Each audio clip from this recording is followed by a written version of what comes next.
Kompas Bisnis kembali untuk Anda bersama saya Asri Gunawan. Saudara, hari ini kita akan membahas Gojek Tokopedia atau kalau di bursa punya kode saham GOTO. Ini kembali menjadi sorotan market seiring tumbangnya satu persatu tokoh sentral sekaligus founder alias pendirinya.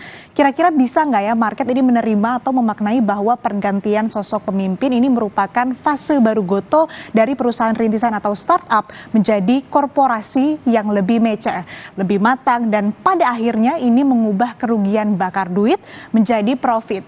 Kita akan lihat siapa saja yang akhirnya tumbang. Nah saudara, ada 3 tokoh sentral yang akhirnya meninggalkan GOTO. Kita bisa lihat ada William Tanuwijaya yang mana ini merupakan founder Tokopedia dan juga ada Melissa Siska Juminto selaku CEO Tokopedia.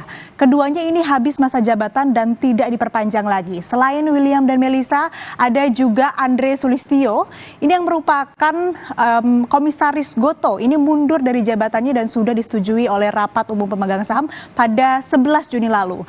Sebelum menjadi komisaris, Andre ini menjabat sebagai Presiden Direktur GOTO yang akhirnya digantikan oleh Patrick Waluyo.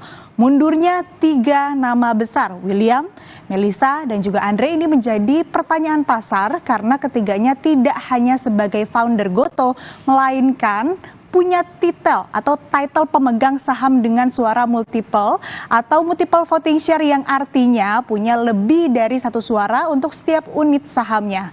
Posisinya istimewa saudara dalam memberikan suara. Lalu kira-kira bagaimana GOTO setelah ditinggal oleh pendirinya? Kita akan lihat data selanjutnya.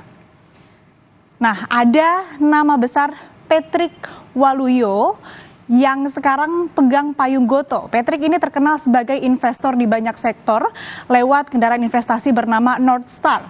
Sebenarnya Patrick juga bukan orang baru bagi GOTO. Ia tercatat sebagai salah satu investor Gojek paling awal, bahkan ikut menyuntik modal sejak Gojek beroperasi dari garasi.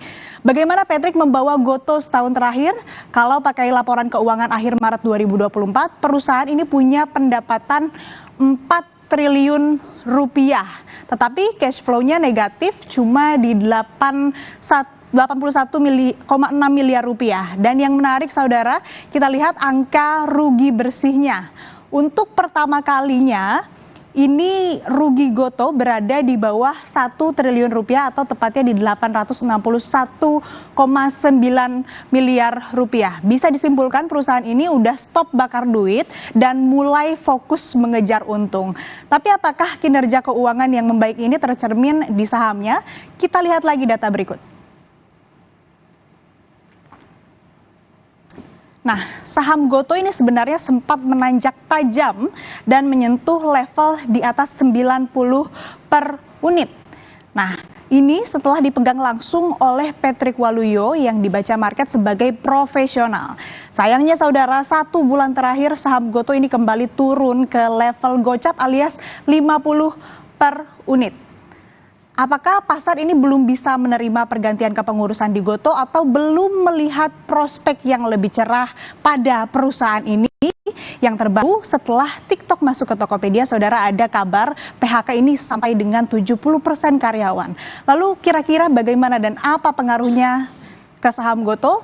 Kita nanti akan bahas kepada Equity Research Analyst NH Korindo Sekuritas Indonesia, Richard Jonathan Halim. Tapi usai jeda, tetap bersama kami.